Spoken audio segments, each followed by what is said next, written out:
Kita beralih ke informasi selanjutnya, Saudara. Presiden Joko Widodo memperpanjang status pandemi COVID-19 di Indonesia.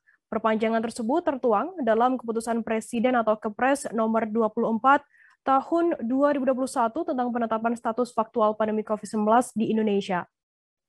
Untuk mengetahui informasi lebih lengkapnya, saat ini kami sudah tersambung dengan jurnalis dari tribunnews.com, ada Franciscus Adiuda di sana.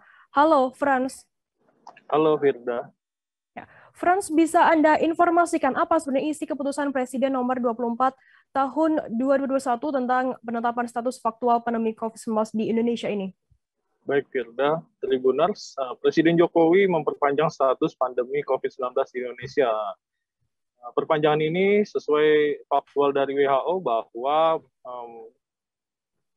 masih terjadinya COVID-19 di Indonesia. Lalu perpanjangan status pandemi diambil karena penyebabnya COVID-19 telah dinyatakan WHO sebagai global pandemik sejak 11 Maret 2020. Lalu selain itu perpanjangan masa pandemi ini karena berdasarkan keputusan Mahkamah Konstitusi bahwa status faktual pandemi di Indonesia perlu diberikan kepastian hukum mengenai belum berakhirnya pandemi.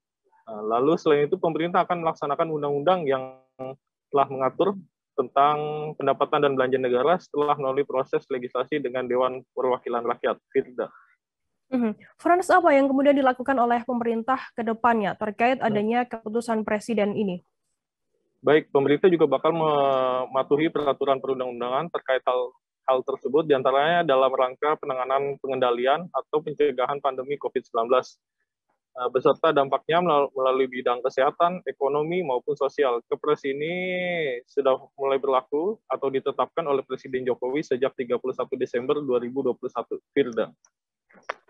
Frans, selain Kepres nomor 24 tahun 2021 tentang penetapan status faktual pandemi COVID-19 di Indonesia, begitu, pemerintah juga mengeluarkan surat keputusan nomor 1 tahun 2022 tentang pintu masuk tempat karantina dan kewajiban RT-PCR bagi warga negara Indonesia pelaku perjalanan luar negeri pada tanggal 1 Januari ini.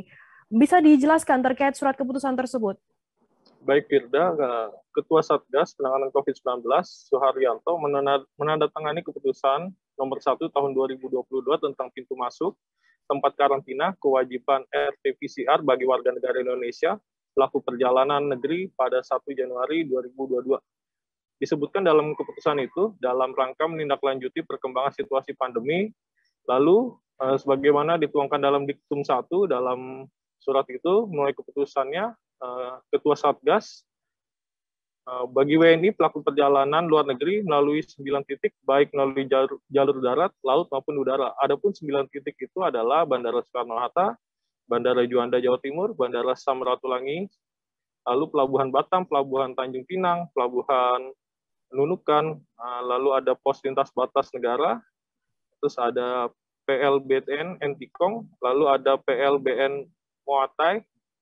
Lalu juga ditegaskan dalam diktum itu bahwa masa karantina yaitu 14 hari kali 24 jam berlaku bagi warga negara Indonesia atau wilayah asal kedatangan dengan 3 kriteria. Lalu sementara untuk WNI dari wilayah asal kedatangan selain karantina tersebut yaitu karantina dengan jangka waktu 10 hari kali 24 jam. Firda. Baik, terima kasih rekan jurnalis dari tribunnews.com Franciscus Adiuda atas laporannya. Selamat bertugas kembali. Terima kasih sudah nonton. Jangan lupa like, subscribe, dan share ya.